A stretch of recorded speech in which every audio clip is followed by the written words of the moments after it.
ನಮಸ್ಕಾರ ಸ್ನೇಹಿತರೆ, ನಾವು ಈ ಒಂದು ವಿಡಿಯೋದಲ್ಲಿ ಶಿಕ್ಷಕರ ಅರ್ಹತಾ ಪರೀಕ್ಷೆ 2026ಕ್ಕೆ ಸಂಬಂಧಪಟ್ಟ ಹಾಗೆ ಒಂದಷ್ಟು ಚರ್ಚೆಯನ್ನು ಮಾಡೋಣ. ನೋಡಿ, ನೋಟಿಫಿಕೇಷನ್ ಅಂತೂ ಬಿಟ್ಬಿಟ್ರು. ಈಗ ಟಿ ಯಾರೆಲ್ಲ ಪಾಸ್ ಆಗಿಲ್ವೋ ಅವರಿಗೆ ಇದೊಂದು ಗುಡ್ ನ್ಯೂಸ್ ಅಂತಲೇ ಹೇಳ್ಬೋದು. ಯಾಕೆಂದರೆ ಇನ್ನೇನು ಕೆಲವೇ ದಿನಗಳಲ್ಲಿ ಶಿಕ್ಷಕರ ನೇಮಕಾತಿ ಕೂಡ ನಡೆಯುತ್ತೆ. ಶಿಕ್ಷಕರ ನೇಮಕಾತಿಯಲ್ಲಿ ನೀವು ಅರ್ಜಿಯನ್ನು ಸಲ್ಲಿಸಿ ನಿಮ್ಮ ಕನಸಿನ ಹುದ್ದೆಯನ್ನು ಪಡ್ಕೊಳ್ಬೇಕಾಗಿತ್ತು ಅಂದರೆ ಈ ಒಂದು ಶಿಕ್ಷಕರ ಅರ್ಹತಾ ಪರೀಕ್ಷೆಯನ್ನು ಪಾಸ್ ಮಾಡ್ಕೊಂಡೇ ಹೋಗಬೇಕಾಗುತ್ತೆ. ಆ ಕಾರಣಕ್ಕೋಸ್ಕರ ಈ ಒಂದು ಟಿ ಪಾಸ್ ಆಗದೆ ಇರೋವಂಥವ್ರಿಗೆ ಒಂದು ಟೆನ್ಷನ್ ಇತ್ತು. ಅಂದರೆ ಶಿಕ್ಷಕರ ನೇಮಕಾತಿ ನಡೀತು ಅಂದರೆ ನಾವೆಲ್ಲ ಹೊರಗುಳಿತೀವಿ ಮುಂದೇನು ಅಂತಕ್ಕಂಥ ವಿಚಾರಗಳು ಇದ್ವು. ಹಲವಾರು ಜನ ಈ ಹಿಂದೆ ಕಾಮೆಂಟ್ಗಳನ್ನು ಕೂಡ ಮಾಡಿದರೆ ನೋಟಿಫಿಕೇಷನ್ ಆಗ್ಬೋದಾ ಟಿದು ಅಂತೇಳಿ. ಸೊ ಅದೆಲ್ಲದ್ರ ಬಗ್ಗೆ ನಾವು ಚರ್ಚೆಯನ್ನು ಮಾಡೋಣ.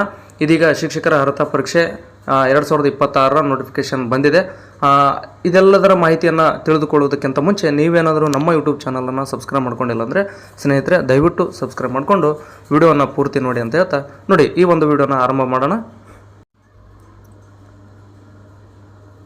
ತಾವಿಲ್ಲಿ ನೋಡ್ಬೋದು public notice central board of secondary education 8/5/2026ರಂದು ಬಂದಿರತಕ್ಕಂಥದ್ದು. ನೋಡಿ ಇಲ್ಲಿ ತಾವು ನೋಡೋದಾದರೆ ಅಪ್ಲಿಕೇಶನನ್ನು ಆನ್ಲೈನ್ ಮೂಲಕ ಸಬ್ಮಿಟ್ ಮಾಡೋದಕ್ಕೆ 11/5/2026 ಅಂದರೆ ಇವತ್ತಿನಿಂದ ಆರಂಭ ಆಗಿರತಕ್ಕಂಥದ್ದು. ನೋಡಿ, ಇದು ಕರ್ನಾಟಕ ಟಿ ಅಲ್ಲ, ಇದು CTT ಸೆಂಟ್ರಲ್ ಟಿ ಆಗಿರೋದ್ರಿಂದ ಸ್ವಲ್ಪ ಗೊಂದಲ ಮಾಡ್ಕೊಳಕ್ಕೆ ಹೋಗ್ಬೇಡಿ. ನೋಡಿ, ಶಿಕ್ಷಕರ ನೇಮಕಾತಿ ಕರ್ನಾಟಕದಲ್ಲಿ ನಡೆಯುತ್ತಲ್ವ, PST ಮತ್ತು GPT. ನೀವು PSTನಾದರೂ ಬರೀರಿ, GPTನಾದರೂ ಬರೀರಿ. ಇನ್ನು ಕೆಲವರು PST GPT ಎರಡೂ ಕೂಡ ಬರೀತಾರೆ. ಆ ಒಂದು PST ಮತ್ತು GPT ಹುದ್ದೆಗಳಿಗೆ ಅರ್ಜಿಯನ್ನು ಸಲ್ಲಿಸಬೇಕಾಗಿತ್ತು ಅಂದರೆ ನೀವು ಕರ್ನಾಟಕದ TTಯನ್ನಾದರೂ ಪಾಸ್ ಮಾಡ್ಕೊಳ್ಳಿ, ಅಥವಾ ಈ ಒಂದು CTT ಅನ್ನಾದರೂ ಪಾಸ್ ಮಾಡಿಕೊಡ್ರಿ. ಅಂದರೆ ಎರಡರಲ್ಲಿ ಒಂದಾಗಿದ್ರೂ ಕೂಡ ಸಾಕಲ್ವ. ಆ ಕಾರಣಕ್ಕೋಸ್ಕರ ಈಗ ಕರ್ನಾಟಕ TT ಯಾವಾಗ ನೋಟಿಫಿಕೇಷನ್ ಆಗುತ್ತೆ ಏನು ಅಂತಕ್ಕಂಥದ್ರ ಬಗ್ಗೆ ಆದಷ್ಟು ಬೇಗನೆ ನಾನು ಒಂದಷ್ಟು ಮಾಹಿತಿಯನ್ನು ಸಂಗ್ರಹಿಸಿ ನಿಮಗೆ ತಿಳಿಸುವಂಥ ವಿಚಾರ ಮಾಡ್ತೀನಿ. ಆದರೆ ಅದಕ್ಕಿಂತ ಮುಂಚೆ ಈಗ ಸೆಂಟ್ರಲ್ TT ನೋಟಿಫಿಕೇಷನ್ ಬಿಟ್ಟಿರ್ತಕ್ಕಂಥದ್ದು. ನೋಡಿ, ಇವತ್ತಿನಿಂದ ಅರ್ಜಿಯನ್ನು ಸಲ್ಲಿಸೋದಕ್ಕೆ ಅವಕಾಶವನ್ನು ಕೊಟ್ಟಿದ್ದಾರೆ. ಮತ್ತು ಈ ಒಂದು ಅರ್ಜಿಯನ್ನು ಸಲ್ಲಿಸೋದಕ್ಕೆ ಕೊನೆಯ ದಿನಾಂಕ ಯಾವುದಪ್ಪ ಅಂದರೆ ಜೂನ್ 10ನೇ ತಾರೀಕು ಆಗುತ್ತೆ. ಅಂದರೆ ಮುಂದಿನ ತಿಂಗಳ 10ನೇ ತಾರೀಕು. ಒಟ್ಟಾರೆ 1 ತಿಂಗಳ ಕಾಲಾವಕಾಶವನ್ನು ಕೊಟ್ಟಿದ್ದಾರೆ. ನೀವು ಕ್ರೆಡಿಟ್ ಕಾರ್ಡು, ಡೆಬಿಟ್ ಕಾರ್ಡು ಮತ್ತು ನೆಟ್ ಬ್ಯಾಂಕಿಂಗ್ ಮೂಲಕ ಪೇಮೆಂಟನ್ನು ಮಾಡಬೇಕಾಗುತ್ತೆ. ಅದು ಲಾಸ್ಟ್ ಡೇಟ್ ಅದು ಕೂಡ ಜೂನ್ 10ನೇ ತಾರೀಕು ಆಗಿರ್ತಕ್ಕಂಥದ್ದು. ನೀವೇನಾದರೂ ಅಪ್ಲಿಕೇಶನನ್ನು ಸಲ್ಲಿಸುವಂಥ ಸಂದರ್ಭದಲ್ಲಿ ತಪ್ಪಾಗಿ ಏನಾದರೂ ಆಯ್ಕೆಯನ್ನು ಗುರುತಿಸಿದರೆ ನಿಮಗೆ 15/6ರಿಂದ 18/6ರವರೆಗೆ ಅಂದರೆ ಜೂನ್ 15, 16, 17, 18 ಒಟ್ಟಾರೆ 4 ದಿನಗಳ ಕಾಲ ನಿಮ್ಮ ಅಪ್ಲಿಕೇಶನನ್ನು ತಿದ್ದುಪಡಿ ಮಾಡೋದಕ್ಕೆ ಅವಕಾಶವನ್ನು ಕೊಡ್ತಾರೆ. ಮತ್ತು ಡೌನ್ಲೋಡ್ ಅಡ್ಮಿಟ್ ಕಾರ್ಡ್. ಯಾವಾಗ ನಿಮ್ಮ ಅಡ್ಮಿಟ್ ಕಾರ್ಡನ್ನು ಡೌನ್ಲೋಡ್ ಮಾಡ್ಕೋಬೇಕಂತಂದರೆ ನಿಮ್ಮ ಎಕ್ಸಾಮ್ ಏನಿರುತ್ತೆ CTET ಎಕ್ಸಾಮು, CTET ಎಕ್ಸಾಮ್ಗಿಂತ 2 ದಿನ ಮುಂಚೆ ನಿಮಗೆ ಅವಕಾಶವನ್ನು ಕೊಡ್ತಾರೆ. ಮತ್ತು ಯಾವಾಗ ಎಕ್ಸಾಮು ಅಂತಂದರೆ ನೋಡಿ ಇಲ್ಲಿದೆ 6/9/2026 ಅಂದರೆ ಸೆಪ್ಟೆಂಬರ್ 6ನೇ ತಾರೀಕಿಗೆ ಈ ಒಂದು CTET ಎಕ್ಸಾಮ್ ಇರತಕ್ಕಂಥದ್ದು. ಅಂದರೆ ಇಲ್ಲಿ 6ನೇ ತಾರೀಕಿಗೆ ಅಂತಂದರೆ 4ನೇ ತಾರೀಕಿಗೆ ನಿಮಗೆ ಅಡ್ಮಿಟ್ ಕಾರ್ಡ್ ಡೌನ್ಲೋಡ್ ಮಾಡ್ಕೊಳ್ಳೋದಕ್ಕೆ ಅವಕಾಶವನ್ನು ಕೊಡ್ತಾರೆ. ಮತ್ತು ಕೆಲವೇ ದಿನಗಳಲ್ಲಿ ನೋಡಿ by the end of October ಅಂದರೆ ಅಕ್ಟೋಬರ್ ಕೊನೆಗೆ ಅನ್ನೋದ್ರೊಳಗಡೆ ನಿಮಗೆ ರಿಸಲ್ಟನ್ನು ಕೊಡ್ತಾರೆ. ಅಂದರೆ ಎಲ್ಲ ಒಂದು ಸಂಪೂರ್ಣ ಮಾಹಿತಿಯನ್ನು ಇಲ್ಲಿ CTET ಕಡೆಯಿಂದ ಸಿಕ್ಕಿರ್ತಕ್ಕಂಥದ್ದು. ಸ್ನೇಹಿತರೆ, TTನೇ ನೋಟಿಫಿಕೇಷನ್ ಆಗಲಿ ಅಂತ ಕಾಯಕ್ಕೆ ಹೋಗಬೇಡಿ. ಅದು ನೀವು ಆರ್ಟ್ಸ್ದವರು, ಸೈನ್ಸ್ದವರು, ಕಾಮರ್ಸ್ದವರು ಅದು ಬೇರೆ ವಿಚಾರ. ಒಟ್ಟಾರೆಯಾಗಿ ನಿಮ್ಮ ಮುಂದಿರ್ತಕ್ಕಂಥದ್ದು ಏನಪ್ಪ ಅಂದರೆ ಅರ್ಹತಾ ಪರೀಕ್ಷೆ ಅಂದರೆ TTಯನ್ನು ಪಾಸ್ ಆಗಬೇಕಾಗಿತ್ತು. ಆದರೆ ಸದ್ಯಕ್ಕೆ TT ನೋಟಿಫಿಕೇಷನ್ ಬಗ್ಗೆ ಮಾಹಿತಿ ಸಿಕ್ಕ ನಂತರ ನಿಮಗೆ ತಿಳಿಸ್ತೀನಿ. ಈಗ ಇರತಕ್ಕಂಥದ್ದು ಏನಪ್ಪ ಅಂದರೆ CTET ಅವಕಾಶ ಇದೆ. CTET ಏನಿದೆಯಲ್ಲ ಇದನ್ನು ಕ್ಲಿಯರ್ ಮಾಡ್ಕೊಂಡ್ರೆ ಅಂದರೆ ನೀವು TTಯನ್ನು ಕ್ಲಿಯರ್ ಮಾಡ್ಕೊಳ್ಬೇಕಾದಂಥ ಒತ್ತಡ ಏನೂ ಇರೋದಿಲ್ಲ. ಆದರೆ ಬರೀರಿ, ಯಾಕಂದರೆ ಸ್ಕೋರ್ ಹೆಚ್ಚಿಗೆ ಮಾಡ್ಕೋಬೇಕಲ್ವ. ಆ ಕಾರಣಕ್ಕೋಸ್ಕರ TTಯನ್ನು ಕೂಡ ಬರೀರಿ ಮುಂದಿನ ದಿನಮಾನಗಳಲ್ಲಿ. ಆದರೆ ಅದಕ್ಕಿಂತ ಮುಂಚೆ ಜಸ್ಟ್ ಒಂದು ಎಲಿಜಿಬಲ್ ಆದರೂ ಆಗಬೇಕಲ್ವ. ಆ ಕಾರಣಕ್ಕೋಸ್ಕರ ನೀವು CTETಯನ್ನು ಅಪ್ಲಿಕೇಶನ್ ಹಾಕುವಂಥದ್ದು ತುಂಬ ಒಳ್ಳೆಯದು. ಮತ್ತು ಇದನ್ನು ನೀವು ಎಷ್ಟು ಬೇಗ ನೀವು ಅರ್ಜಿಯನ್ನು ಸಲ್ಲಿಸ್ತೀರಿ ಅಷ್ಟು ನಿಮಗೆ ಅನುಕೂಲ ಆಗ್ತಕ್ಕಂಥದ್ದು. ಅಂದರೆ ಕೊನೆಗೆ ನೀವು ಏನಾದರೂ ಅರ್ಜಿ ಸಲ್ಲಿಸೋಕೆ ಹೋದ್ರಿ ಅಂತಂದರೆ ನಿಮಗೆ ದೂರದ ಎಕ್ಸಾಮ್ ಸೆಂಟರ್ಗಳು ಸಿಗ್ತವೆ. ಲಾಸ್ಟ್ ಟೈಮ್ ಹಿಂಗೆ ಆಗಿತ್ತು. ಅದಕ್ಕೋಸ್ಕರ ಇವತ್ತು ನಾಳೆನೋ ನಾಡಿದ್ದನೋ ನೀವು ಅಪ್ಲಿಕೇಶನನ್ನು ಹಾಕಿಬಿಟ್ರಿ ಅಂತಂದರೆ ನಿಮಗೆ ಸಮೀಪವಾದಂಥ ಎಕ್ಸಾಮ್ ಸೆಂಟರ್ಗಳು ನಿಮಗೆ ಸಿಗ್ತವೆ.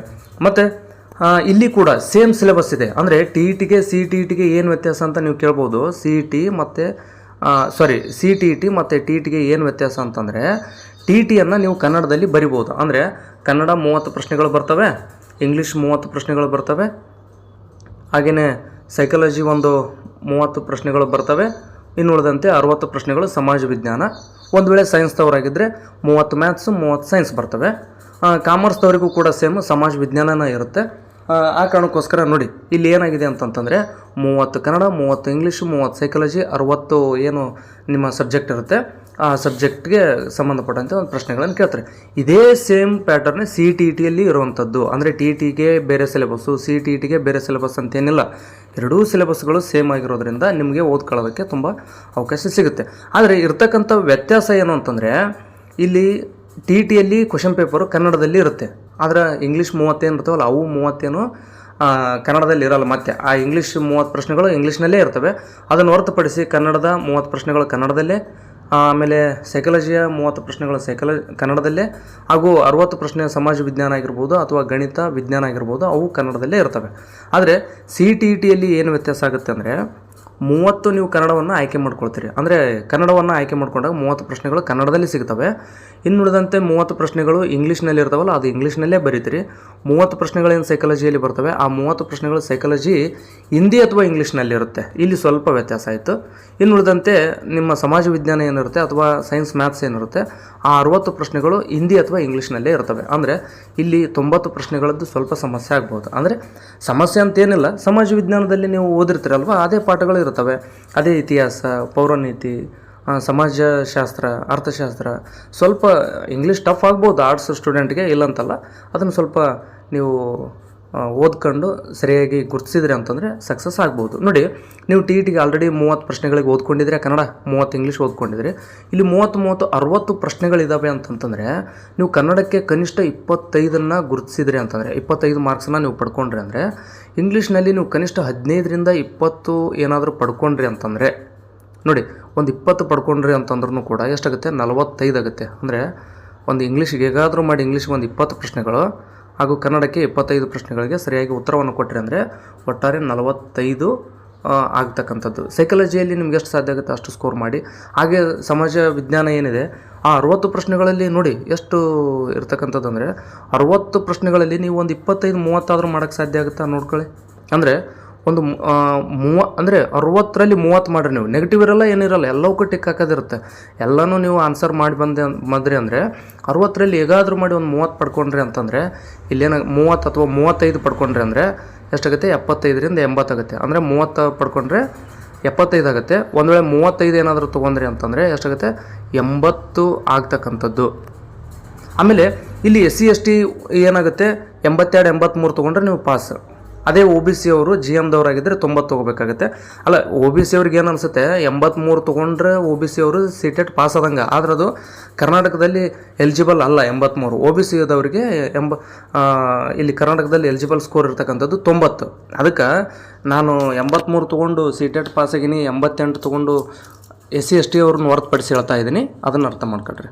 ಮತ್ತು SC ST ಅವರಿಗೆ ಅಲ್ಲಿನೂ 83, ಇಲ್ಲಿನೂ ಅಂದರೆ ಸೆಂಟ್ರಲ್ದು ಏನಿದೆ ಅಲ್ಲಿನೂ 83 ಇದೆ, ಸ್ಟೇಟ್ ಗೌರ್ಮೆಂಟ್ದು ಕೂಡ 83 ಇರೋದ್ರಿಂದ SC ST ಅವರಿಗೆ ಸಮಸ್ಯೆ ಬರೋಲ್ಲ. ಇಲ್ಲಿ ಸಮಸ್ಯೆ ಇರ್ತಕ್ಕಂಥದ್ದು OBCದವರಿಗೆ ಕರ್ನಾಟಕದ TET ಬರೆದಾಗ 90 ತೊಗೋಬೇಕು. ಅದೇ ಸೆಂಟ್ರಲ್ನಲ್ಲಿ CTET ಬರೆದಾಗ 83 ತೊಗೋಬೇಕು. ಈಗ ಉದಾಹರಣೆಗೆ ನಾನೊಬ್ಬ OBC ವಿದ್ಯಾರ್ಥಿ ಅಂತ ಅಂದ್ಕೊಳ್ಳಿ. ನಾನು 88 ಮಾರ್ಕ್ಸನ್ನ ತೊಗೊಂಡು CTETನ್ನು ಕ್ಲಿಯರ್ ಮಾಡ್ಕೊಂಡಿರ್ತೀನಿ.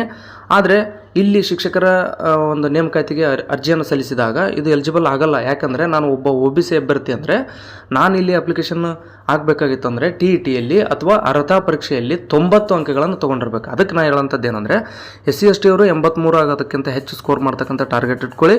ಹಾಗೆಯೇ ಈ OBC ಅವರು ಮತ್ತು GMದವ್ರು ಏನು ಮಾಡಿ 90 ಹಾಗೂ 90ಕ್ಕಿಂತ ಹೆಚ್ಚಿನ ಸ್ಕೋರ್ ಮಾಡ್ಕೊಳ್ಳೋಂಥ ಟಾರ್ಗೆಟನ್ನು ಇಟ್ಕೊಳ್ಳಿ.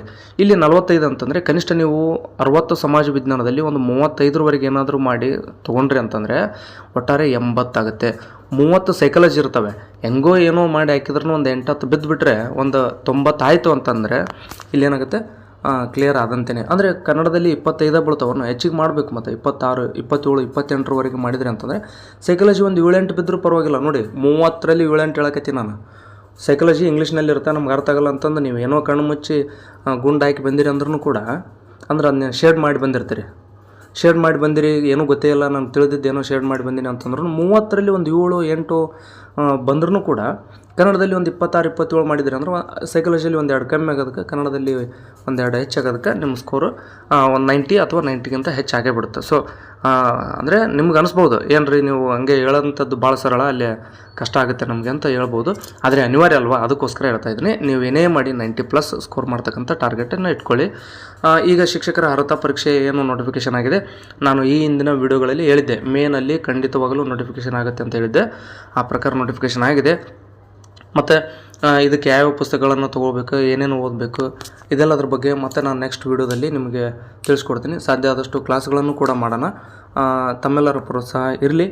ಮುಂದಿನ ವೀಡಿಯೋಗಳಿಗೆ, ಕ್ಲಾಸ್ಗಳಿಗೆ ತಮ್ಮ ಬೆಂಬಲ ಇರಲಿ ಅಂತ ಕೇಳ್ತಾ, ಮತ್ತಷ್ಟು ನನಗೆ ಶಕ್ತಿಯನ್ನು ತುಂಬಬೇಕು ಅಂದರೆ ತಾವು ಸಬ್ಸ್ಕ್ರೈಬ್ ಮಾಡ್ಕೊಂಡ್ರೆ ಮತ್ತಷ್ಟು ಹುರುಪು ಬರುತ್ತೆ.